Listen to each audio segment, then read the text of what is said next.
But I want to get back to how we got here. Okay. So ownership, obviously, Paul Allen dies. His sister kind of takes over stewardship of the team. We all assume the team is going to sell at some point. Neil O'Shea was still the GM, but they make the move. They fire Neil.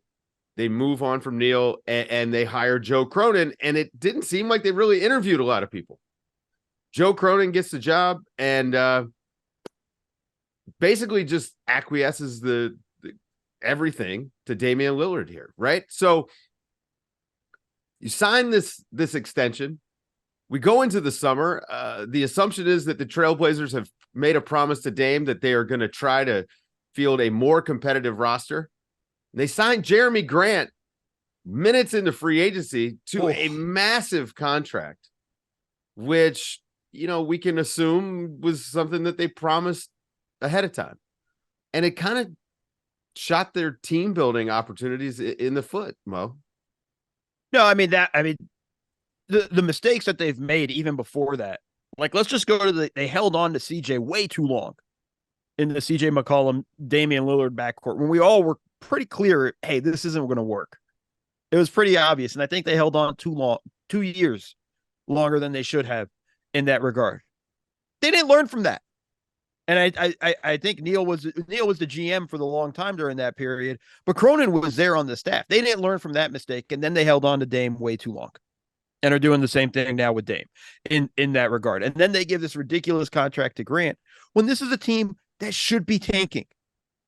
The moment they got the third pick in the draft, their path should have been very clear.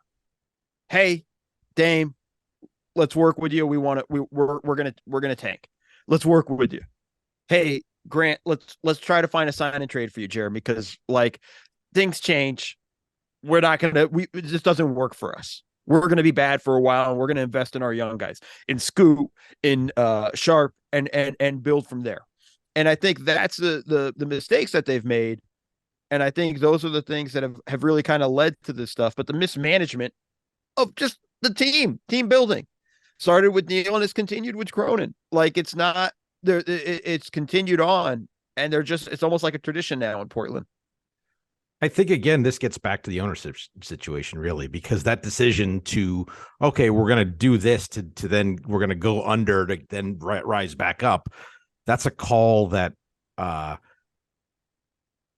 let's put it this way. If I'm the person who's suggesting that, and it's my job on the line, I want to make sure that my job is that this is, yes, no, you're executing the plan we agreed on rather than sort of freelancing it. And there's nobody there to make a decision. So, or nobody at the wheel to make a decision. So you just sort of, well, let's bobble along and keep making the playoffs and no one will notice. And I get to stay here and keep doing these things. And eventually you inertia your way into a team that, as you say, Mo, just doesn't work. I think this team probably, I think it's the backcourt, and also probably gets back to when Nurkic got seriously injured the first time. I think, honestly, that was probably you could work everything else around, but that was sort of you're just working against too many different things when you have a center who's just not there defensively anymore, and a small, poor defensive backcourt, and all your money is tied up in there. There's just too much to overcome there. This is going to be a weird reference here, but it's the movie Gladiator at the very beginning when Maximus is with his generals and they're going up against the army in Germania. And, they're all screaming, and the general turns to Maximus and says, some people should know when they're defeated, and he looks at him and goes, would I, they didn't see the board. They already lost a long time ago in the situation, in their team building, and they didn't have the foresight to start playing. Now they've lucked into some amazing things. Sharp, great draft pick. I'm not as high on him as everybody else, but still solid pickup.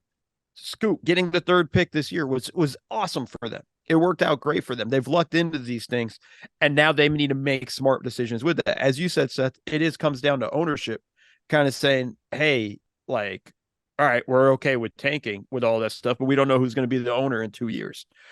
I think the ultimate thing, though, is the biggest mistake, and this happens across the league with every team, every GM, happens with coaches as well. Trying to protect your job is how you lose your job.